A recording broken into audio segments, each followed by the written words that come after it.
As you may or may not have noticed, the refund at the top, this $5,700, is assuming that this individual qualifies for earned income tax credit.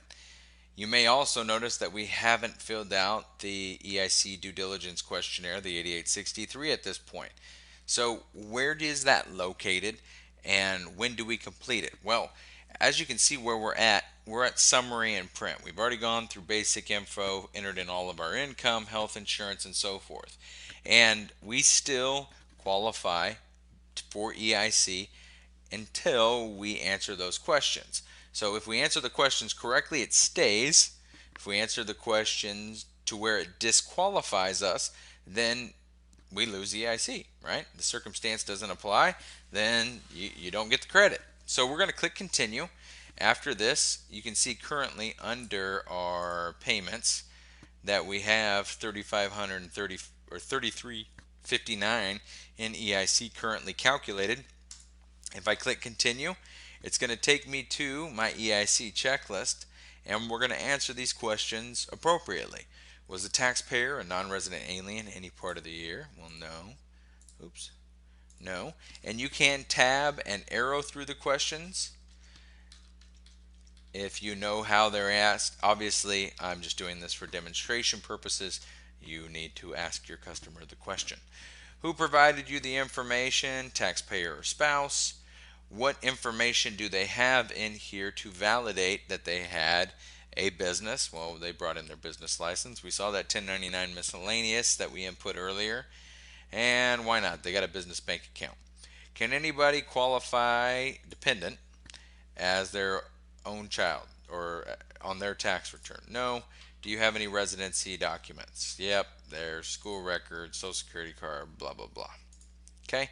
At that point, we would click continue, and it would allow me to maintain the earned income credit. Okay. You can see it qualifies. We've answered all these questions. Now, let's take a scenario where most everything is matching up and we think that this individual should qualify, but for some reason they're not going to qualify.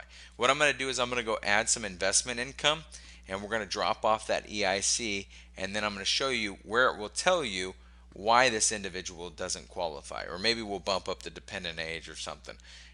Hold for me real quick.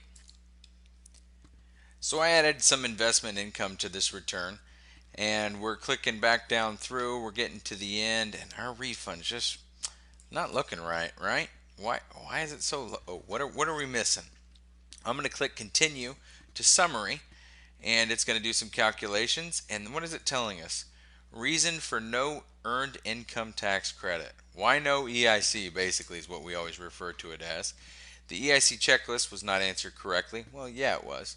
But our investment income was greater than 3,400 bucks. We made $7,500 in rents on that investment property, thus disqualifying us. Okay, so if you have $3,400 in stock transactions or investment income of any kind, or capital gains, maybe you sold a house right away, you made some money on it past that before that 2 year period, you're going to get taxed. It's going to count as investment income, and there's no EIC available. So please make sure to check this if you have any questions. If it's an age validation, it will tell you here, the dependents or the taxpayers under 24 years old or older than 65, all that sort of stuff. They made too much money. All that will pop here and give you an explanation as to why no EIC. Hopefully that makes a lot of sense. We appreciate the opportunity to demonstrate the program for you. And if you have any questions, give us a shout. Thanks.